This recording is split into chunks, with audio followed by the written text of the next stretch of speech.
आज के सत्संग में आप सभी का स्वागत है। आज के सत्संग में आपको बहुत कुछ सीखने को मिलेगा, क्योंकि कर्मों का फल बहुत बड़ा होता है। अपने जीवन में कौन क्या करता है, कैसे करता है, कब करता है, ये सब उस पर निर्भर करता है। और जो जैसा करता है उसे वैसा ही भोगना पड़ता है।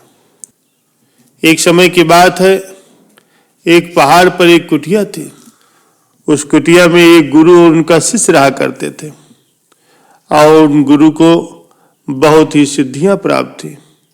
उनकी सिद्धि हर जगह प्रसिद्ध थी। वो वहां के लोगों में इतने ज्यादा प्रचलित थे कि लोग उनकी शक्तियों से भली भांति परिचित थे। वो साधु ज्यादातर ध्यान में ही लीन रहते थे। कई बार तो वो 2-3 दिनों तक ध्यान में ही बैठे रहते थे। उस समय वो कुछ भी खाते पीते नहीं थे। उनके ध्यान की शक्ति की खास बात ये थी कि वो ध्यान करते करते भविष्य देखने में भी सक्षम थे। एक बार ऐसे ही वो ध्यान में लीन थे तो एकाएक उन्होंने देखा कि अगले 8 दिनों के बाद उनके शिष्य की मृत्यु तय है। और ये भविष्य देखकर वो अत्यधिक व्यथित हो गए और उनका ध्यान एकाएक भंग हो गया। और इन सारी बातों को सोचकर वो घबरा गए। वो सोच में डूब गए कि मेरे शिष्य के पास जीवन के केवल 8 ही दिन शेष हैं। इसके बाद गुरु अपने शिष्य के पास गए, उससे कहने लगे, बेटा, मैं सोच रहा हूं तुम अगले 8 दिनों के लिए अपने परिवार के पास उनसे गांव में मिलने के लिए चले जाओ। ये बातें सुनकर के शिष्य बहुत खुश हुआ। वह अपने गुरु से कहने लगा कि गुरु जी, सच में मुझे भी बहुत दिनों से अपने परिवार की याद आ रही थी। मैं भी सोच रहा था कि मैं अपने परिवार वालों के पास जाकर उनसे मिल लूं। और वो अपने गुरु से आज्ञा लेकर के पहाड़ी से नीचे की ओर चलना शुरू कर दिया। लेकिन वो इस बात पर ध्यान नहीं देता कि उसके गुरु की आंखों में आंसू आए हुए थे। वो चलते चलते पहाड़ से जैसे ही नीचे समुद्र के पास पहुंचा तो क्या देखता है कि एक रेत के टीले के पास चींटियों का घर है और उस घर से बहुत सारी चींटियां बाहर की तरफ आ रही और बहुत सारी चींटियां अंदर की तरफ जा रही। चींटियां आपस में बार बार टकरा करके अपनी दिशा को खो देती थी और उसके बाद फिर से इधर उधर चलना शुरू कर देती थी। ये देखकर उस शिष्य को बहुत आनंद आ रहा था, लेकिन वो एकाएक देखने लगा कि समुद्र की लहरें बहुत तेजी से उफान खा रही। शिष्य को समझ में आया कि कुछ ही पलों के अंदर ये सारा पानी चींटियों के घर में घुस करके उनके घर को तोड़ देगा और इसकी वजह से बहुत सारी चींटियों की जान चली जाएगी। उसने अपनी समझदारी दिखाते हुए अपने ऊपर के वस्त्रों को खोला।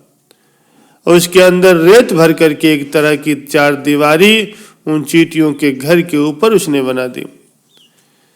4 दीवारी उसने इस तरह से बनाई कि समुद्र से आने वाले पानी की एक बूंद तक उस चींटियों के घर तक ना पहुंचे।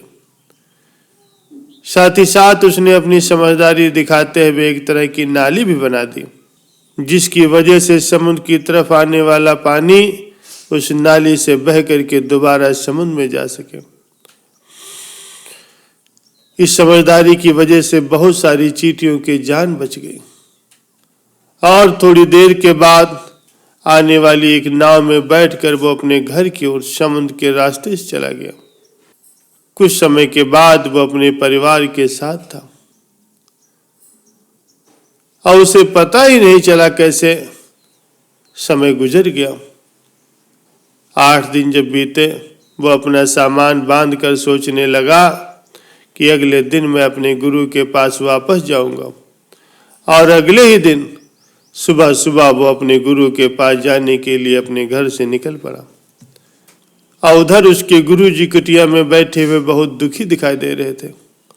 उनको लगता था कि उनका शिष्य 8 दिन पूरे हो चुके हैं, अब वो जिंदा नहीं होगा। शिष्य अब इस दुनिया को छोड़कर जा चुका होगा। वो गुरु अपने शिष्य की याद में दुखी थे। तभी एकाएक उन्होंने देखा कि कोई मनुष्य उनकी कुटिया की ओर बढ़ा रहा। जब उन्होंने ढंग से देखा तो उनको पता चला कि ये तो उन्हीं का शिष्य है जो उनकी ओर बढ़ा चला रहा।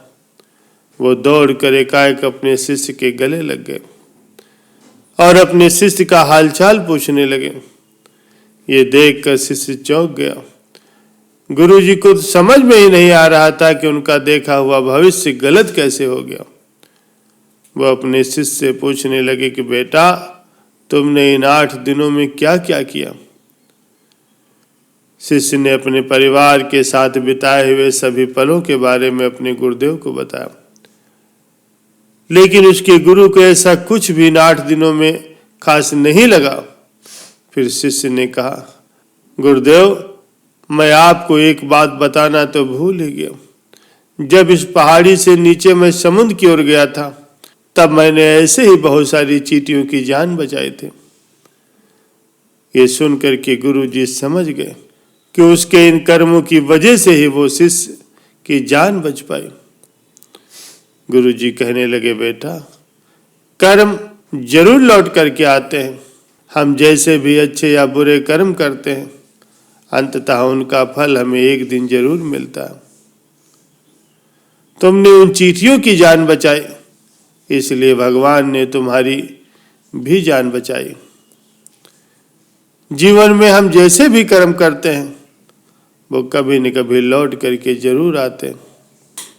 प्यारे सज्जनों, इस बात का हमेशा ध्यान रखें कि कभी भी किसी के बारे में बुरा न सोचें, कभी किसी का बुरा न करें, सबका भला सोचें, सबके साथ अच्छा व्यवहार करें।